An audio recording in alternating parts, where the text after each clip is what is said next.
prepare for the future, we need to understand the past.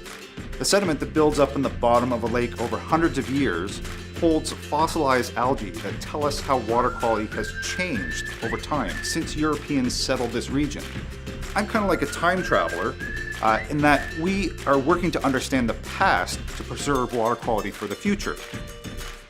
Hopefully someday, my son won't believe me when I tell him how little we knew about the resources under our feet. We're only just beginning to understand the potential in our mining waste rock. Filters, composite materials, carbon capture. I'd love to keep pushing our knowledge forward on what we can do with Minnesota's amazing geological resources. I really enjoy finding new uses for regional, underutilized wood resources, like building decks with thermally modified wood.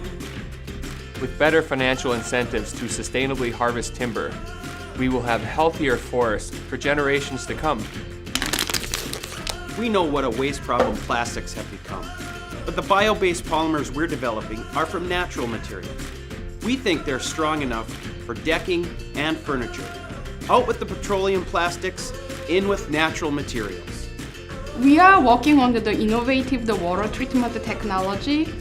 This is one of the tools that we use, a bioreactor that can turn corn cobs and other agricultural waste into something that can clean up nitrate and phosphate in our water system. So most of the research in my lab is done by the undergraduate and then graduate students. And then I'm most excited about what the next generation of the scientists will discover. I study bats and how they live in Minnesota's forests. White nose syndrome is really taking a toll on bat populations across the US.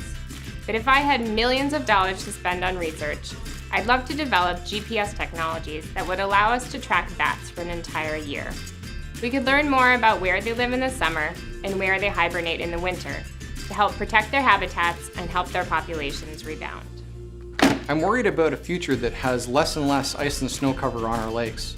We don't fully understand how important that ice cover is to photosynthesis and the bottom of lake food chains.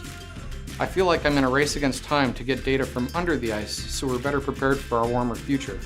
Our lab has a superpower. We can decode the language and behavior of birds to understand what's happening in the environment.